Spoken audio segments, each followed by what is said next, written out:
क्या चीनी सैनिक भारतीय सीमा के अंदर आ चुके हैं? क्या भारत के सिर्फ 20 ही सैनिक मारे गए हैं? मारे गए सैनिकों की सही संख्या सरकार क्यों नहीं बताती? भारत सरकार ये बताती क्यों नहीं कि उसके सैनिकों को चाइना ने बंधक बना रखा है? प्रधानमंत्री, रक्षा मंत्री और गृह मंत्री के बयानों के बीच इतना अंतर क्यों है? क्या ये लोग झूठ बोल रहे हैं? हमारी सरकार आखिर क्या छुपा रही है? बहुत तेरे सवाल, लेकिन जवाब से पहले 1 मिनट का एक कहानी सुनिए। फॉल्कन आइलैंड को जीतने के लिए 1982 में अर्जेंटीना के राष्ट्रपति लियोपोल्डो ने ब्रिटेन से युद्ध छेड़ दिया।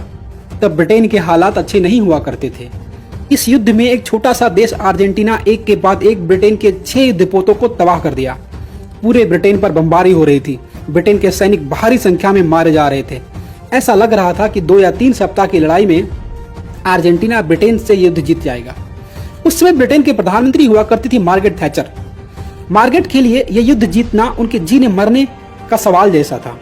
वो किसी भी हाल में इस युद्ध को जीतना चाहती थी, क्योंकि सवाल ब्रिटेन की अंतर्राष्ट्रीय छवि का था। लेकिन अर्जेंटीना से पार पाना वाकई बहुत मुश्किल हो रहा था। अर्जेंटीना की सबसे बड़ी ताकत थी उसका युद्धपोत ARA जनरल बेलग्रानो। ये युद्धपोत ब्रिटेन की सेना पर कहर बनकर बरस रहा था।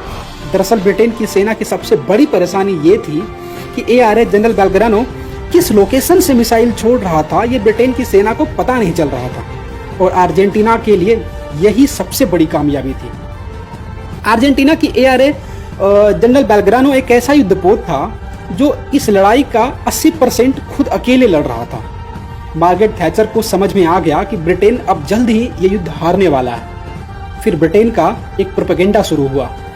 ब्रिटेन के अधिकारी मीडिया को बुलाकर प्रेस कॉन्फ्रेंस किए और उन्होंने दुनिया को ये बताया कि अर्जेंटीना का सबसे बड़ा और सबसे ताकतवर युद्धपोत ARA जनरल बेलग्रानो को उड़ा दिया गया है और ये युद्ध ब्रिटेन लगभग जीत चुका है। This is how Britain got its news during the war.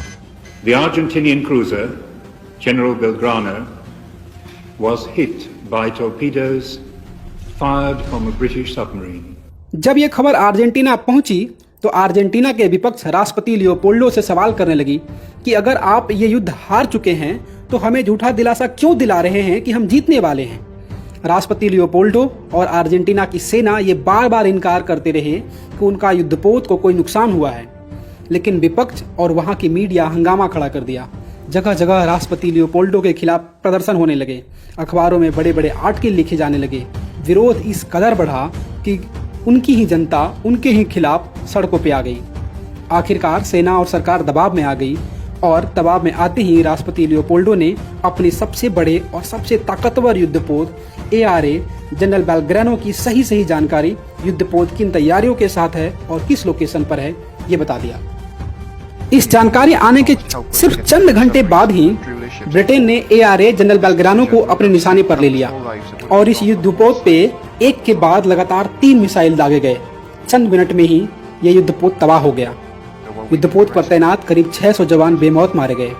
Argentina ये लड़ाई हार चुका था और ब्रिटेन ये हारी हुई लड़ाई जीत चुकी थी। जरा समझिए प्रोपेगेंडा वार का मतलब क्या होता है। इस युद्धपोत को ब्रिटिश सेना ने तभी मार गिराया जब उसने अपने प्रोपेगेंडा वार से अर्जेंटीना की सरकार को यह मजबूर कर दिया कि वह अपने देश में सफाई दे कि उसका युद्धपोत डूबा तो नहीं है। अगर सही सलामत है तो किस जगह पे है, जहाज का सही लोकेशन क्या है। युद्ध के समय प्रोपेगेंडा वार भी देश की जरूरत होती है। ये भारत के लोग कब समझ पाएंगे। भारतीय सेना का मनोबल गिराने वाली खबर, चीन का मनोबल बढ़ाने वाली खबर जैसे ही आती है उसको आप आगे मत बढ़ाइए, अपने पास रखिए। अगर किसी सोशल मीडिया के प्लेटफॉर्म पे एक खबर आपको दिखती है तो उसे रिपोर्ट करिए। युद्ध के समय में सरकार और सेना से सवाल नहीं पूछे जाते। चाहे सरकार बीजेपी की हो या कांग्रेस की, सवाल पूछने के और भी मौके आएंगे। उम्मीद करते हैं इस वीडियो को उन लोगों के पास आप पहुंचा देंगे जिन्हें इनकी जरूरत है। जय हिंद, जय भारत।